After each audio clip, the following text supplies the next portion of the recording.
Hello friends, कैसे हैं आप सब। आशा करती हूँ कि आप सब बढ़िया होंगे और ज़िंदगी की उलझनों को सुलझाते हुए आगे बढ़ रहे होंगे। अपने व्यक्तित्व के हिसाब से अपनी उलझनों को सुलझाकर हम ज़िंदगी के मज़े आसानी से ले सकते हैं। तो आज का मेरा टॉपिक भी यही है, पर्सनैलिटी यानी व्यक्तित्व। पर्सनैलिटी या व्यक्तित्व हमारे कामों से भी झलकती है। ओवरऑल पर्सनैलिटी जैसे ही हम मिलते हैं, कोई भी व्यक्ति हो, हम जिंदगी में बहुत सारे लोगों से मिलते हैं, लेकिन कुछ व्यक्तित्व ऐसे होते हैं जो हमारे दिलो दिमाग पे या मन मस्तिष्क पे बहुत अधिक प्रभाव डालते हैं और लाइफ टाइम वो हमारी यादों में, हमारे मस्तिष्क में रह जाते हैं।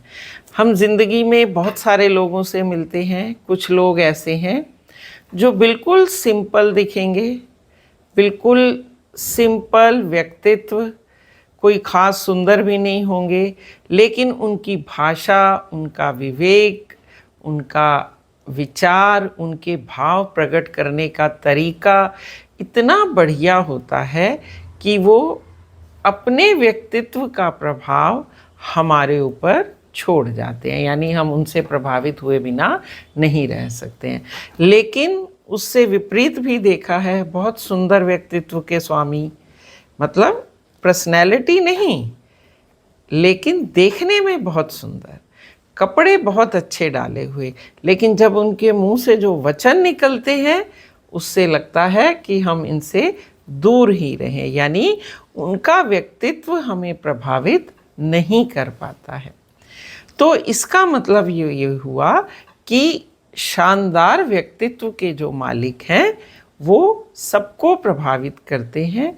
अब ये शानदार व्यक्तित्व के जो मालिक हैं वो अपने कर्मों से, अपने भावों से, अपने विचारों से, अपनी ओवरऑल बॉडी लैंग्वेज से, सबसे हमें प्रभावित किए बिना नहीं छोड़ते।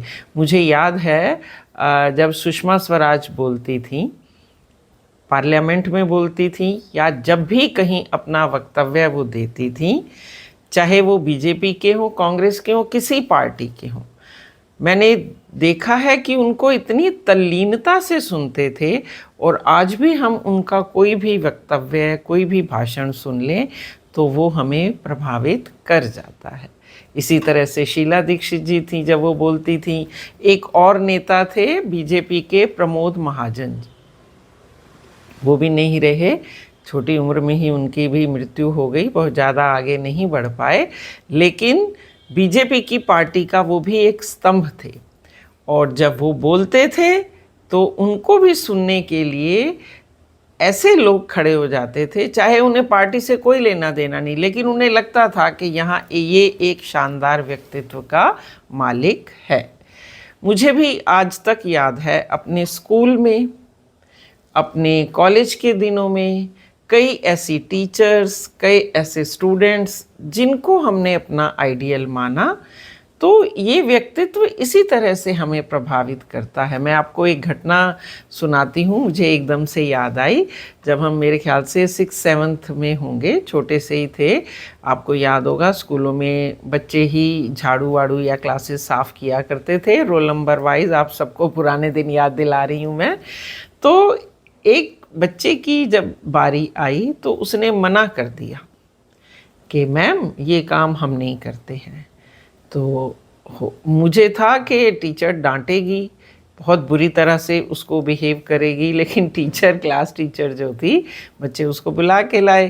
क्लास टीचर आई, उन्होंने पूछा क्या प्रॉब्लम है। बच्चे ने कहा मैडम हम नहीं साफ़ करेंगे, हम नहा धो के आते हैं, हम ये काम नहीं करेंगे। अब टीचर ने क्या किया होगा सोचो। मैं भी हैरान थी, बच्चे भी हैरान थे। टीचर ने उस बच्चे को भी, और जो उसके साथ सेकंड था, 2 की ड्यूटी होती थी, तो उसको भी खड़ा किया आराम से। बाकी बच्चे तो प्रेयर में थे ही। अब तुम देखो, मैं तुम्हें बताती हूँ कैसे अपना स्कूल, कैसे अपना कमरा और कैसे अपना घर साफ करते हैं। ये भी तुम्हें आना चाहिए। हर दम तुम्हें सब कुछ किया धरा नहीं मिलता है। कोई बात नहीं, आज तुम नहीं कर रहे, कोई बात नहीं, लेकिन तुम मुझे देखो। अब मैडम ने अपना पल्ला लपेटा, झाड़ू ली और पूरा कमरा साफ कर दिया बिना किसी की मदद के। कमरा साफ हो गया, मैडम गई, हम वहीं खड़े थे, देख रहे थे कि मैडम गई, नल से अपना हाथ मुंह धोया और उसके बाद पानी वानी पिया। तब तो पानी नलकों से ही पीते थे, बॉटल वॉटल का कोई रिवाज नहीं था, सब साफ पानी आता था। पानी वानी पिया, अपना प्रेयर की और उसके बाद क्लास में आ गई। अब हम 2-3 बच्चे सोच रहे थे आज ये दोनों बचेंगे नहीं, खूब डांट पिटेगी इनकी, लेकिन सीन एकदम उल्टा हो गया। दोनों बच्चे टीचर के पास आए, टीचर ने कुछ शो नहीं किया, बाकी सारी क्लास को कुछ पता नहीं था किसने साफ की, कैसे साफ हुई, क्या वार्तालाप हुआ।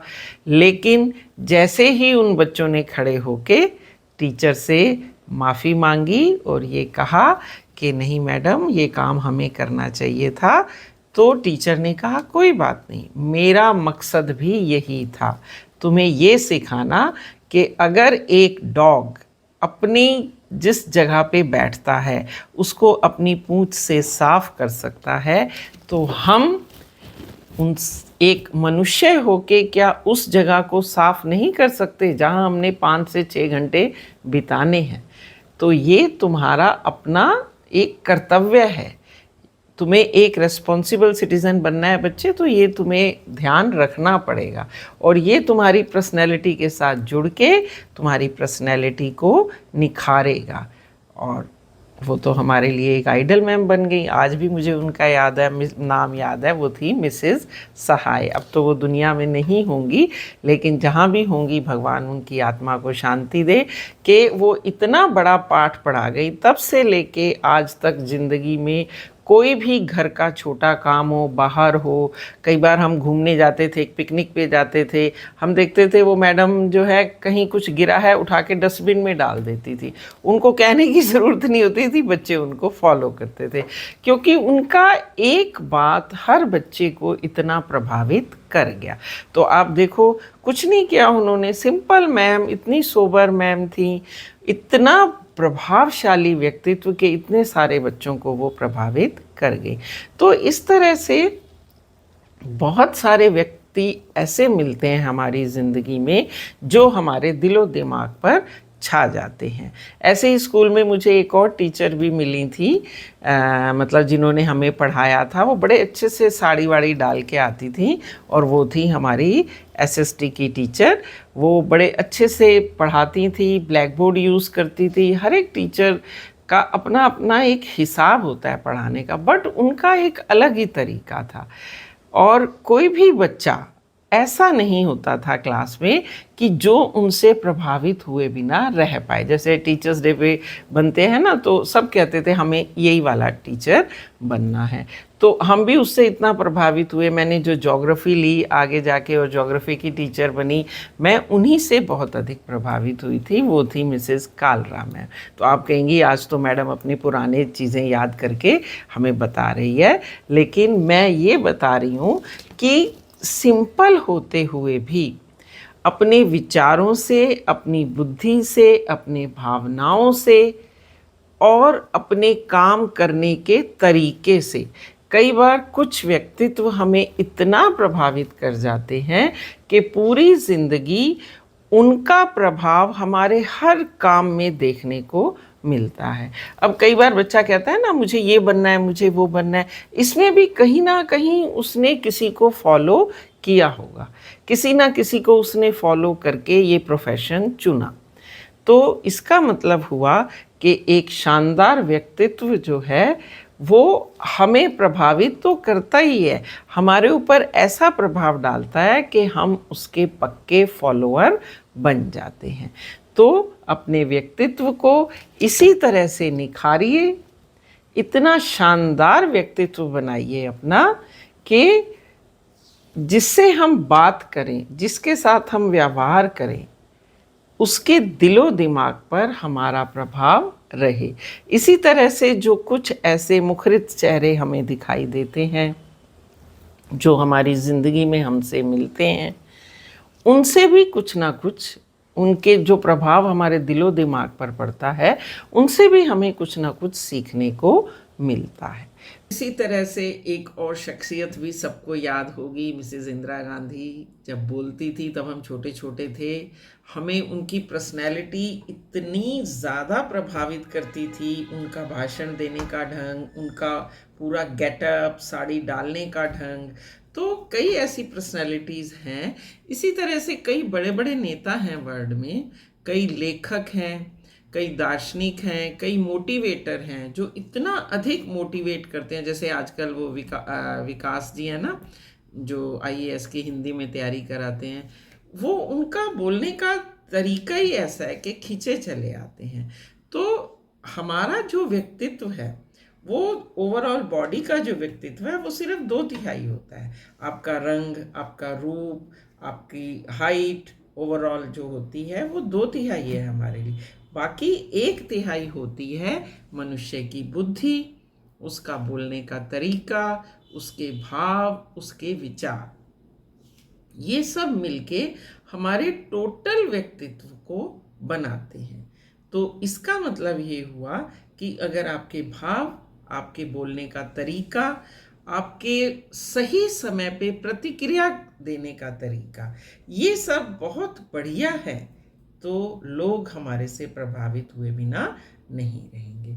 अब कैसे हम अपने व्यक्तित्व को इतना बढ़िया बनाएं कि लोग हमारे से प्रभावित हों, इसके लिए भी हम थोड़े से स्टेप्स जो हैं फटाफट देखते हैं। क्या होना चाहिए, कैसे हम अपनी पर्सनैलिटी को निखार सकते हैं। सबसे पहला है सकारात्मक सोच। कहते हैं ना, be positive, positive blood group नहीं, बी पॉजिटिव, यानी अपनी सोच को सकारात्मक रखो। वर्ल्ड में वैसे ही बहुत नेगेटिविटी है, उसके लिए कहीं जाने की जरूरत नहीं है। और अगर हम सोचेंगे तो भी जो होना है वो तो होगा ही। इसीलिए नेगेटिव थॉट को पीछे करके अपनी सकारात्मक सोच को लाओ। पॉजिटिव सोच से ये सोचो कि कैसे हम आने वाली उलझनों को दूर कर सकते हैं। सिर्फ उलझनों में उलझे रहने से कुछ नहीं होने वाला। तो फर्स्ट हो गया बी पॉजिटिव। सेकंड है अपनी सहमति दो और समझदारी से काम लो। हर जगह कंप्लेंट करने से बात नहीं बनती है, तो वो तो तुम अपना बीपी अपने आप हाई कर रहे हो, अपनी ओवरऑल पर्सनैलिटी को कुड़कुड़ करके ख़त्म कर रहे हो। तो नेवर कंप्लेंट, कभी भी कोई कंप्लेंट करने की ज़रूरत नहीं है।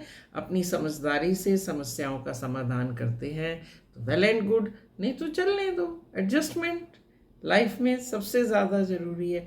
फिर तीसरा सबसे ज़रूरत है संवाद कौशल।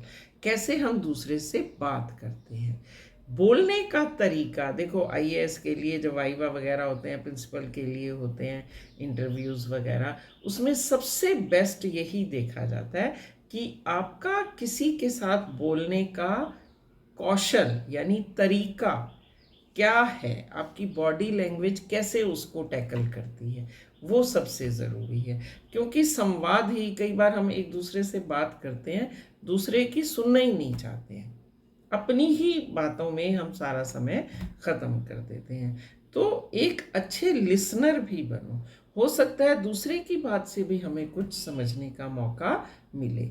फिर फोर्थ, आत्म संयम।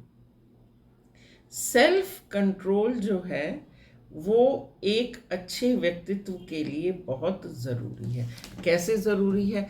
अगर आप खुद पे कंट्रोल कर पाओगे तो खुद पे कंट्रोल में आ जाता है सबसे पहले आपका जो जीभा है, जो ज़्यादा बोलने में लगी रहती है। अगर आप उस पर कंट्रोल कर लोगे, आधी प्रॉब्लम आपकी सुलझ जाएंगी। तो सेल्फ कंट्रोल का मतलब जीभा पे नहीं, अपने मन पे, अपने विचारों पे, अपनी भावों में संयम, पेशेंस जो है वो सबसे ज़्यादा ज़रूरी है। तो ये 4 चीज़ें तो ज़रूरी हैं ही। सबसे ऊपर आती है हमारी योग्यता यानी कॉम्पिटेंस, और आत्म प्रेम यानी सेल्फ, आत्मसम्मान जिसको कहते हैं। आत्म प्रेम का मतलब है आत्मसम्मान। आप खुद का सम्मान करोगे तभी दूसरे आपको सम्मान दे पाएंगे। तो सबसे पहले अपनी पॉजिटिव सोच बनाइए, हमेशा अच्छा सोचिए। दूसरा, आप अपने आप में संयम लाएं, पेशेंस, फिर सहमति और समझदारी होनी चाहिए। हर चीज़ में नेगेटिव अप्रोच नहीं होनी चाहिए, हर चीज़ में कंप्लेंट नहीं होनी चाहिए, फिर आपका बोलने का तरीका अच्छा होना चाहिए। सबसे last but not the least, आपका ओवरऑल पर्सनैलिटी आपके फेस से तो बनती ही है, आपके कपड़े पहनने के ढंग से, उठने बैठने बोलने, ये सारी चीज़ें मिलके, और हेल्दी लाइफस्टाइल तो इसमें आ ही गई, क्योंकि अगर आपकी लाइफस्टाइल हेल्दी होगी वो आपके फेस पे एक अलग ही चमक लेके आएगी। कई बार मैंने देखा है दूर से ही कई लोगों का फेस ऐसे ग्लो कर रहा होता है कि मन करता है कि जाके हम इससे बात करें। तो हेल्दी लाइफस्टाइल रखिए अपना, अपने आप को हेल्दी रखिए, योगा कीजिए, मोटिवेशन जो स्पीच होती हैं उनको सुनिए, और ओवरऑल पर्सनैलिटी को निखारिए। और इसी तरह से मेरे व्लॉग देखते रहिए। आशा करती हूँ कुछ ना कुछ पॉजिटिव सोच आप में ज़रूर आएगी। निर्मल सरीश व्लॉग देखते हुए आप सब्सक्राइब कीजिए, शेयर कीजिए और लाइक करना नहीं भूलिए। Have a nice day and goodbye. Keep smiling. Bye bye.